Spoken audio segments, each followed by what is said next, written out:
ഇറാനുമേൽ വളരെ പരിമിതമായ അളവിൽ ഒരു ശക്തമായ ആക്രമണത്തിന് ട്രംപ് പദ്ധതിയിടുകയാണ്, വളരെ ഗൗരവത്തിൽ പരിഗണിക്കുകയാണ് എന്ന് പറഞ്ഞൊരു സ്റ്റേറ്റ്മെൻറ്റ് ഇന്ന് അമേരിക്കയിൽ നിന്ന് പുറത്തു വരുമ്പോൾ CNN റിപ്പോർട്ട് ചെയ്യുന്നൊരു പ്രധാനപ്പെട്ട കാര്യം, ഇറാനിലെ ഈ ന്യൂക്ലിയർ ആയുധങ്ങൾ സൂക്ഷിച്ചിരിക്കുന്ന അല്ലെങ്കിൽ അതിൻ്റെ സമ്പുഷ്ടീകരണം നടക്കുന്ന സ്ഥലങ്ങൾ, ആ സൈറ്റുകളൊക്കെ ഇറാൻ ഭരണകൂടം അതിശക്തമായ രൂപത്തിൽ മണ്ണുകൊണ്ടും കോൺക്രീറ്റ് കൊണ്ടും മൂടി വയ്ക്കുന്ന വിധത്തിൽ ഒരാക്രമണം വന്നാൽ അതിന് ചെറുക്കാൻ പറ്റിയ വിധത്തിൽ സജ്ജീകരിക്കുന്നു എന്നുള്ളതാണ്. അതിൻ്റെ കുറേ സാറ്റലൈറ്റ് രഹസ്യ ചിത്രങ്ങളും CNN പബ്ലിഷ് ചെയ്തിട്ടുണ്ട് ഇന്ന്. അപ്പോൾ ഒരുക്കങ്ങൾ പല വിധത്തിലാണ്. ട്രംപ് വളരെ വ്യക്തമായിട്ടാണ് പറഞ്ഞത്, കരാർ നടന്നാലും നടന്നില്ലെങ്കിലും ഞങ്ങൾ കൺസിഡർ ചെയ്യുന്നു എന്നാണ്. ഒരു പരിമിതമായ ആക്രമണം, അല്ലാതെ വാരിപ്പിടിച്ച് നേരത്തെ ചെയ്ത പോലെ എല്ലായിടത്തും കൊണ്ടുപോയി ബോംബിടില്ല എന്നാണ് എൻ്റെ അർത്ഥം. ചില പ്രധാനപ്പെട്ട സൈറ്റുകളിൽ മാത്രം ആയുധങ്ങളെ നശിപ്പിക്കാൻ വേണ്ടി മാത്രം ആക്രമണം നടത്തിയേക്കും എന്ന ധാരണ ഇപ്പോൾ ട്രംപ് നൽകുമ്പോൾ അതിൻ്റെ മറുപടി എന്ന വണ്ണമാണ് ഇറാൻ ഇക്കാര്യങ്ങൾ ചെയ്യുന്നതെന്നും റിപ്പോർട്ടുകൾ സൂചിപ്പിക്കുകയാണ്. ഇതിനിടെ ട്രംപിന് സ്വന്തം നാട്ടിൽ നിന്ന് കിട്ടാവുന്നതിൽ വച്ചുള്ള ഏറ്റവും വലിയ അടി കിട്ടിയ ദിവസം എന്ന പേരിൽ ചരിത്രമിത 2026 ഫെബ്രുവരി 20 രേഖപ്പെടുത്തുന്നു.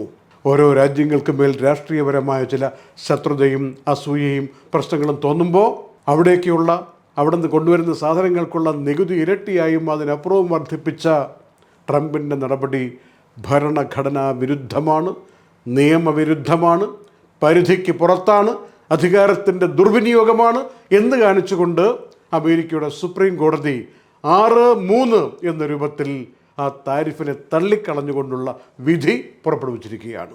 6 ജഡ്ജിമാർ ഇത് വേണ്ടാന്ന് പറയുന്നു, 3 ജഡ്ജിമാർ അനുകൂലിച്ചിരിക്കുന്നു. അങ്ങനെ ഏതായാലും സുപ്രീം കോടതി വിധി അമേരിക്കയിൽ ട്രംപ് ഭരണകൂടത്തിൻ്റെ ഈ ഒരു നയത്തിനെതിരാണ് എന്ന പ്രഖ്യാപനം പുറത്തു വന്നിരിക്കുകയാണ്.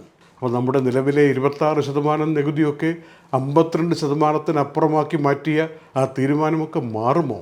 ഇന്ത്യയുടെ പ്രോഡക്റ്റുകൾ, ചൈനയുടെ പ്രോഡക്റ്റുകൾ, തൈവാൻ്റെ പ്രോഡക്റ്റുകൾ, യൂറോപ്യൻ യൂണിയൻ്റെ പ്രോഡക്റ്റുകൾ ഇതൊക്കെ സുലഭമായി പഴയതുപോലെ അമേരിക്കയിൽ അവിടെ താമസിക്കുന്ന ആളുകൾക്ക് കഴിക്കാൻ കിട്ടുമോ, ഉപയോഗിക്കാൻ കിട്ടുമോ? ഈ ചോദ്യങ്ങളൊക്കെ വരും ദിവസങ്ങളിൽ സജീവമായി ചർച്ച ചെയ്യപ്പെടും. ഇതുവരെ പറഞ്ഞു കേട്ട ആ വിദ്വേഷത്തിൻ്റെ വാക്കുകൾ ഇല്ലാതായി മാറുമോ എന്നുള്ളതും വരും ദിവസങ്ങളിൽ നമുക്കറിയാം.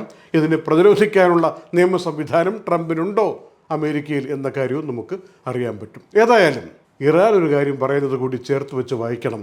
ഞങ്ങളോട് ഈ ആണവോർജത്തിൻ്റെ ഉൽപ്പാദനം നിർത്തിവെക്കാൻ ഇതുവരെ അമേരിക്ക പറഞ്ഞിട്ടില്ല എന്ന കാര്യം ലോകം മനസ്സിലാക്കണമെന്ന് ഇറാൻ്റെ വിദേശകാര്യമന്ത്രി അബ്ബാസ് അറക്ചി ഇന്ന് പ്രഖ്യാപിച്ചിരിക്കുകയാണ്.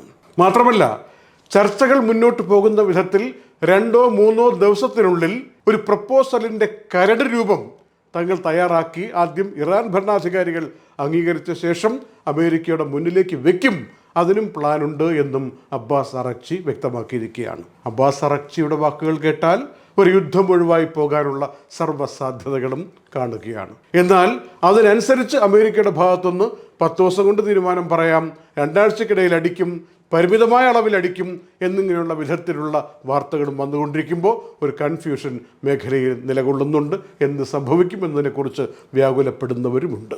ഇറാൻ്റെ അടുത്തിടക്കുന്ന രാജ്യങ്ങളെന്ന രൂപത്തിൽ UAE അടക്കമുള്ള ഗൾഫ് രാജ്യങ്ങൾക്ക് ഈ സമാധാന പരിപാലന യജ്ഞത്തിൽ വളരെയധികം നിർണായകമായി സ്വാധീനിക്കാനുള്ള കഴിവുണ്ട് എന്ന് ലോകം വിശ്വസിക്കുമ്പോൾ പല ഭരണാധികാരികളും അവരുടെ പ്രതിനിധികളും UAE അടക്കമുള്ള ഗൾഫ് രാജ്യങ്ങളിൽ വന്ന് ഭരണാധികാരികളുമായി ചർച്ചകൾ നടത്തി വരികയാണ്.